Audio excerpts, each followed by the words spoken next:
we are hitting the ground running today with major moves in the energy sector. Duke Energy Director Thomas E. Skains just secured a significant compensation award, acquiring 1,602 deferred restricted stock units linked to common stock. We dive into the details of this deferred equity compensation and what it means for his future stake in the company.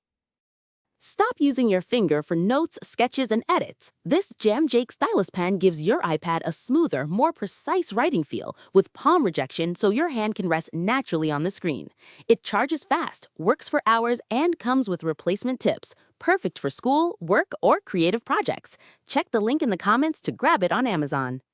Next up, we look at Director Theodore F. Craver Jr. At Duke Energy, who recently received a substantial grant of 2,402 common shares. This is a big addition to his holdings, increasing his direct shares to 19,193, and we break down how this award was executed. Now, the spotlight shifts to Duke Energy President and CEO Harry K. Sideris, who executed a major open market sale of 20,000 shares. We examine the specifics of this transaction, including the weighted average price, and see exactly how many shares he still retains, including those held through his 401(k) fund. And finally, we wrap up with Duke Energy Director Dunbar Webster Roy, who also received an automatic equity award, acquiring 1,602 deferred RSU units tied to common stock. We explore this board pay award and what it signals about the long-term compensation structure at Duke Energy. Stay with us for more breaking news. Duke Energy Director Thomas E. Skains has received a significant compensation award, securing 1,602 deferred restricted stock units. This award was granted automatically under the Director Savings Plan. The units are linked to common stock with a reference price of $124.87 per unit and will convert into Duke Energy common stock on a one-for-one basis, typically payable upon the conclusion of his board service.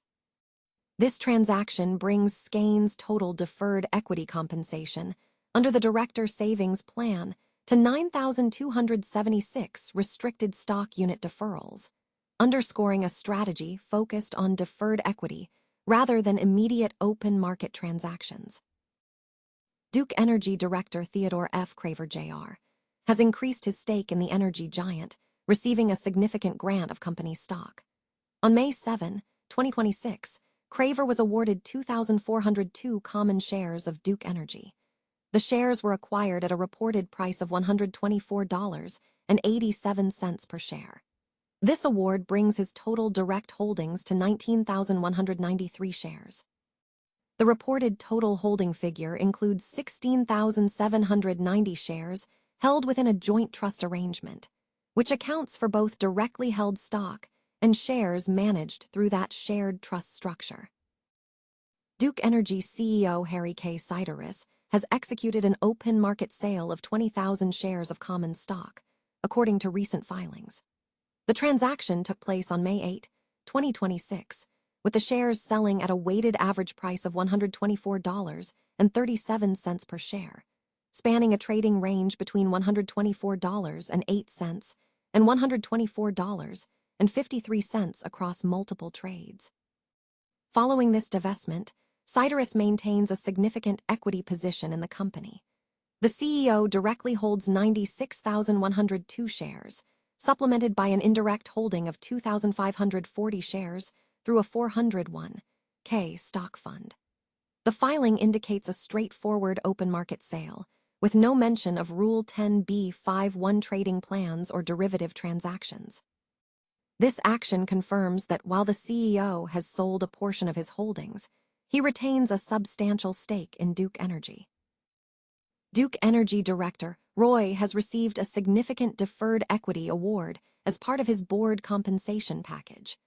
Roy reported an automatic equity award under the company's Director Savings Plan, acquiring 1,602 Director Savings Plan restricted stock unit deferrals on May 7, 2026. Each unit was tied on a one-for-one basis to Duke Energy common stock, referencing a price of $124.87 per unit at the time of the award. These restricted stock unit deferrals are structured to be payable upon the termination of his board service, rather than being settled immediately. Following this grant, Roy's directly held director savings plan RSU balance increased to 7,347 units. The report clarifies that this award is a compensation-related grant and is not indicative of an open market stock purchase or sale.